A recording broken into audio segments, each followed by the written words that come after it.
Hey guys, Alex Kahn here, and I'm going to do a movie review on this movie, Collier Co. Hot Pursuit, made by John Schneider in 2006. Before I do that, I want to plug this book here. It's John Schneider's autobiography called My Life, My Way, which you can order from his website. And I have not read it yet, but look at this. He actually signed this copy for me. I was really surprised by that, but I didn't pay for the autograph, but there was an autograph on here anyway, so I was really surprised. Thank you, John. So we are going to review this movie called Collier Co. Hot Pursuit, and unfortunately, I had to go on eBay to find my copy of this movie. I tried to look for the movie on John Schneider's his online store, so that he could get the money, but I couldn't find it, so I had to go to eBay to find this copy. And there is an autograph on this. I don't know if it's legitimate or not. Regardless, let's go ahead and review this movie. Now, I got to preface this video by saying there's going to be a few negative things I have to say about the movie, but overall, it's a very positive experience. I just want to get that out of the way. And first off, I want to say this movie was made in 2006. If you remember my movie review from a few months ago on Christmas Cars, this movie, Christmas Cars, was made in 2019. So very different cinematography and production value. I'll say this: Christmas Cars has a much superior, look and feel to the movie. But that said, this is like 13 years after he made Collier & Co. I think this is John Schneider's first independent movie that he made himself. I don't know for sure. Don't quote me on that. But it kind of shows. So let's get the bad things out of the way first before I go into the good things. And trust me, there's a lot more good things to say about this movie than the bad things.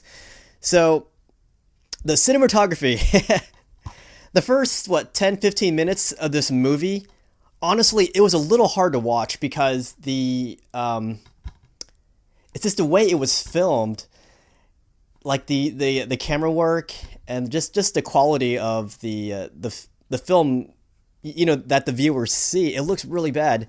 But if you can ignore, the video quality for the first 15 minutes, it doesn't get much better later on, but it does get better.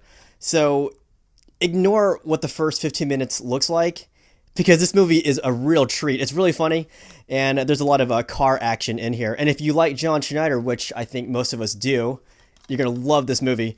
So apparently John Schneider made this movie as a response to the 2005 Dukes of Hazzard movie, which I think a lot of Dukes of Hazzard fans agree that it wasn't really a Dukes of Hazzard movie. It just had the same car in it.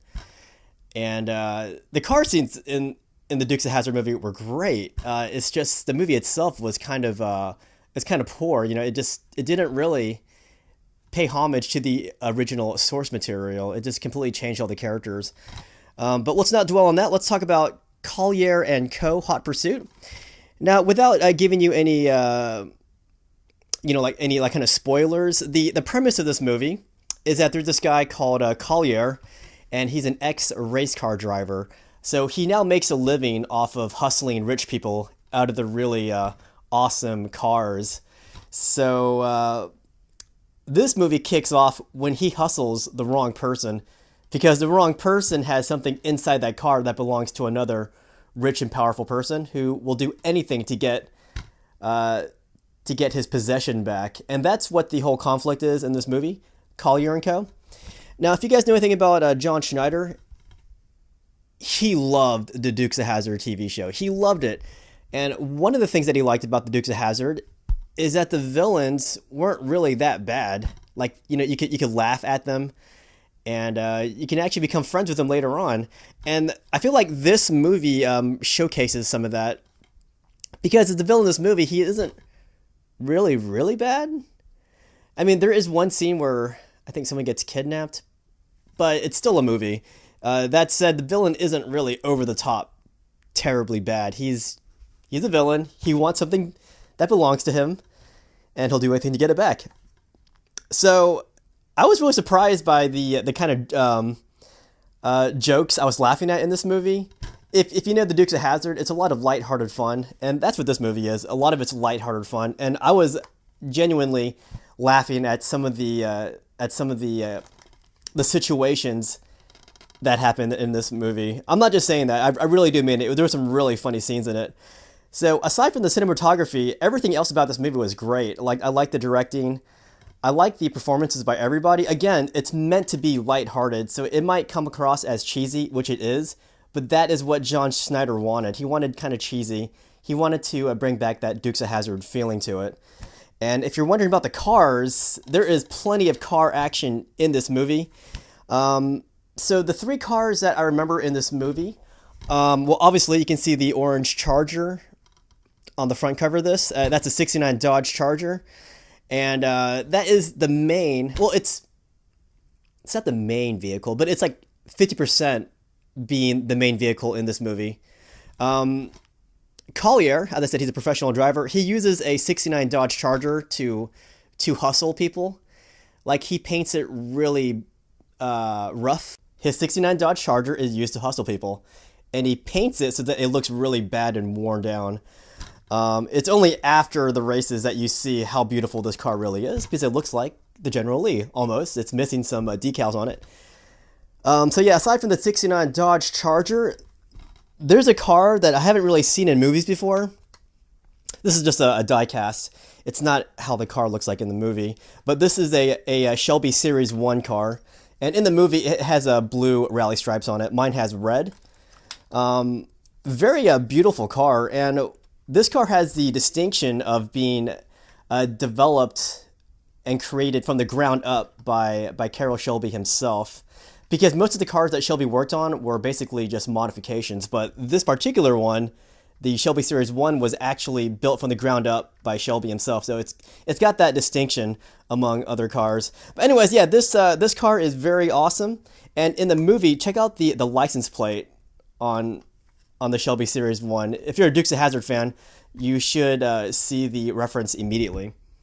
And then there's another car that the bad guys drive, and that's a Plymouth Arrow, which is it's a late '70s car, and it looks kind of like an import almost, or it almost looks like a Gremlin Pacer, but it's apparently modeled after an old Mitsubishi car.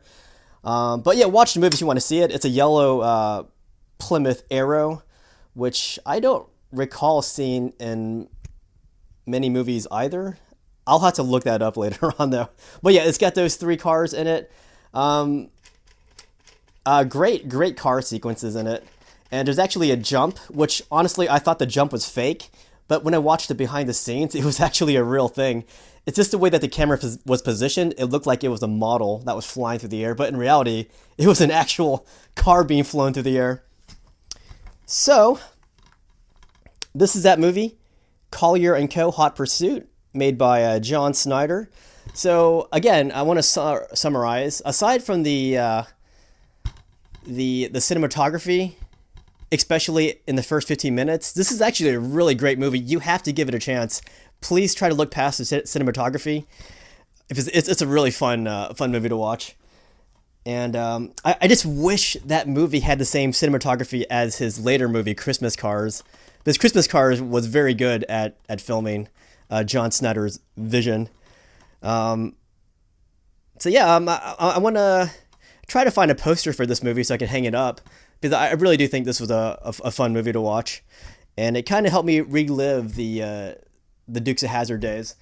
But good news, John Schneider is still making movies, and he has one cool movie coming out, which is a tribute movie called Stand On It, which is a tribute to Smokey and the Bandit, one of my favorite Burt Reynolds movies. So any questions or comments on my my review? Have you seen the movie? Please leave your comments in the review section. Or in the comment section, sorry. I don't have a review section unless you write a review in my comment section, in which case it is a review section. That's it.